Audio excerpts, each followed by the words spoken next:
E eu venho falar com você hoje a respeito da miniatura, porém um pouquinho diferente do que a gente está acostumado a falar, né? Mostrar de determinado modelo, enfim.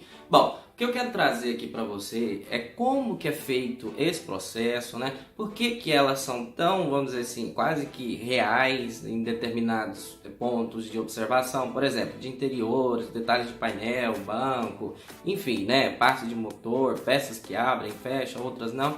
E como que as empresas, né, quais são os processos utilizados para chegar nessa perfeição toda, vamos dizer assim, né, de forma depois do projeto todo elaborado. Bom, primeira coisa que nós temos que ponderar é que existe também, gente, quem fabrica as miniaturas de forma artesanal, né? Mas enfim, o que eu quero falar hoje é somente de miniaturas que são produzidas em escala industrial, né, pelas maiores fabricantes. Bom, a primeira coisa, gente, que é feito, né, que as empresas utilizam para chegar num contrato, é ter o interesse de uma empresa ou de uma fabricante, né, que quer fazer a réplica de um determinado modelo, chegar até essa empresa e fazer um contrato, gente, porque nenhuma empresa hoje pode simplesmente fazer uma determinada réplica, seja de um veículo qualquer que for, né, sem ter a famosa questão dos direitos autorais totalmente resolvidos, né, os direitos de atributo, por exemplo, de uso da imagem.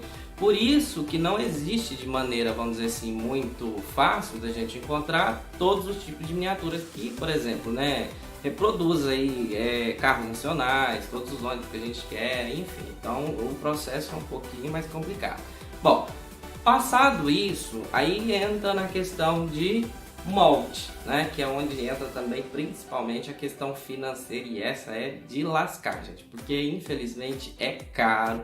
Todo o processo que é utilizado para fabricar isso, né, demanda mão de obra, maquinário especializado, até porque você imagina, né, fabricar uma determinada, por exemplo, miniatura dessa aqui em milhares de peças totalmente igual, enfim. Então um pouquinho disso que você vai entender comigo hoje. Bom, então elaborada a questão financeira, resolvido questões de contratos, de royalties, direito de imagem, de uso, né, enfim, aí sim chega na parte que é onde, né, muitas vezes nós nos perguntamos por que dela ser tão real, por que da riqueza de detalhes. Bom, depois de elaborado tudo isso e já traçado o modelo que quer ser reproduzido, a empresa, a contratante, tem que enviar para a empresa que vai fabricar tudo o que for possível de detalhes, né, ou de informação relacionada ao veículo que ela quer fazer a réplica, né? E aí, gente, quando chega nessa etapa, a empresa que fabrica, ela tem uma equipe de engenheiros, né, mecânicos, de softwares, que faz todo o desenrolar, vamos dizer assim, do projeto desse veículo para reduzir ele em escala. Aí ele vai traçar no computador, em forma 3D, tudo o que for possível desse veículo, né? Detalhes de interior, de painel, de bancadas, de rodas, enfim.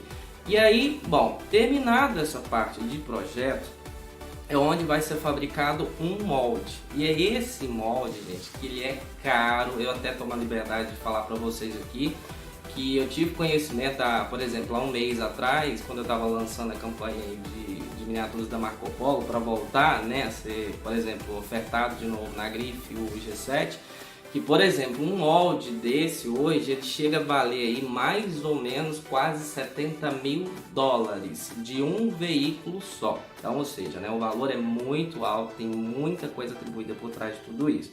Bom, chegando na fase dessa questão de estar definida, né, vamos dizer assim, de estar traçado esse molde, aí sim a empresa começa a fazer, né, o processo de, por exemplo, de fusão de liga, do famoso die-cast. Noutra ocasião eu quero explicar melhor isso, mas enfim, ele pega o molde de todas as partes, tanto plásticas como, por exemplo, da carroceria, que seria o chassi em si, né, e leva para uma indústria. Dentro dessa indústria, esse molde ele vai ter que ser utilizado, né, por exemplo, seja de liga de metal, ou questão da área de fundição aí, que, por exemplo, quem entende disso sabe, né, moldes de areia, enfim. Por quê? Porque ele tem que fazer, né, várias peças iguais, na mesma tiragem, no mesmo modelo, e não pode ter imperfeições, não pode ter, por exemplo, diferenças, apesar que pode ocorrer, mas não é tão comum. Bom, e aí, gente, quando chega nessa parte desse molde, ela fabrica isso por partes, né?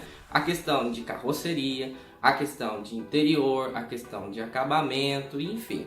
Finalizado isso, ela parte para todo o processo de pintura, que já seria, vamos dizer assim, o meio para o fim, né, de uma determinada miniatura.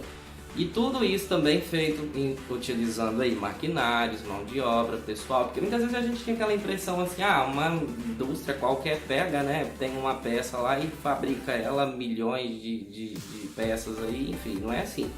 Né, tem todo um processo, esse trabalho ele é muito, usa muito recurso humano para poder tirar essa peça da máquina, né, colocar ela no processo de secar, passar pelos produtos industriais que são utilizados, mas enfim. Chegando no processo de pintura, aí, como vocês estão vendo aqui do lado, seca-se esse material, né, essa carcaça, enfim, e aí vai para a fase, vamos dizer assim, de acabamento, né, que é onde junta a peça que foi fabricada, vamos dizer assim, o esqueleto desse modelo, dessa determinada miniatura em si, com essas partes plásticas também, né, seja de interior, seja de detalhezinhos laterais de vidro, para-brisa, enfim. E aí a gente tem o resultado final, né, de tudo isso que é a miniatura numa determinada escala pronta, né? Como você viu aí, os processos são todos industriais, levando mão de obra, levando, né, alto custo operacional, demanda muita questão de investimentos, né, das indústrias, de quem compra, enfim.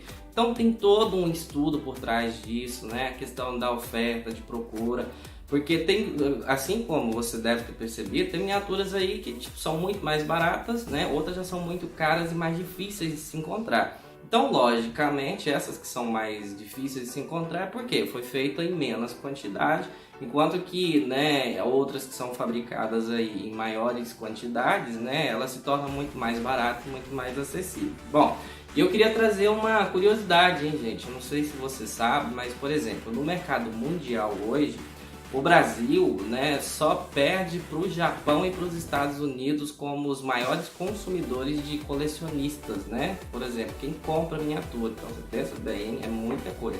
E com isso a gente encerra o vídeo de hoje aqui. Um prazer estar falando com você novamente e até a próxima participação aqui, né, no canal. Um abraço, bom programa para você aí, fiquem com Deus.